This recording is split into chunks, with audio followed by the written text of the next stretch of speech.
Ever wondered why your photos don't quite look like the pros? In this mini course, I'll take you through the core fundamentals of photography: exposure, composition, low light shooting, and editing. By the end, you'll have the skills and confidence to take photos every single time you pick up your camera. So let's dive in. Lesson 1. Understanding the exposure triangle: shutter speed, aperture, and ISO. The exposure triangle is the foundation of every photo you take. Think of it as 3 doors controlling the light entering your camera. Shutter speed: the door opens and closes. A fast shutter freezes motion, while a slower one creates motion blur or light trails. Aperture: this controls how wide the doors open. A wide aperture, like 1.8, gives you a blurry background for portraits, while a narrow aperture, f16, keeps landscape sharp. ISO: this decides how sensitive your camera sensor is to light. Low ISO means clean, sharp images. Higher ISO can help in dark situations, but can introduce noise. Once you learn how these 3 balance together, you gain full control over your photo's look and feel. Lesson 2. Composition techniques. Great photos aren't just about settings. They're about how you arrange the scene. Rule of thirds. Imagine splitting your frame into 9 equal boxes, placing your subject along those lines, or at the intersections, creating balance. Leading lines.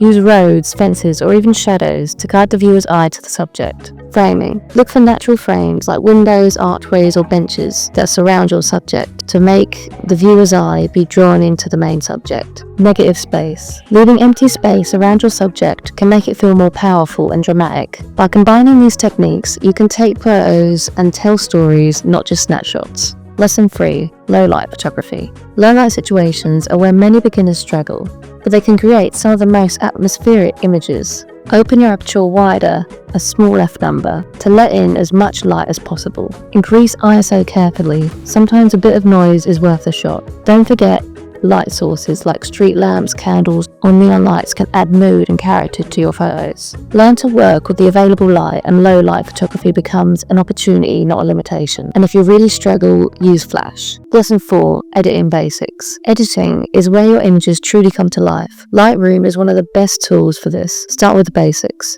Exposure and contrast. Balance brightness and deepen shadows for a stronger image. White balance. Adjust warmth and coolness to match the mood. Colours. Boost vibrancy but keep skin tones natural. Sharpening and noise reduction. Clean up details without making the image look artificial. Think of editing as your finishing touch. You're not changing the photo, just enhancing the story you captured. And lesson 5. Practice and improvement tips. The fastest way to improve is to practice with intuition. Set small challenges, like only use 1 focal length for a day, or shooting only in black and white. Review your old work to see the progress and identify areas to improve. Don't be afraid to fail. Every missed shot teaches you something. Photography is a journey, not a destination.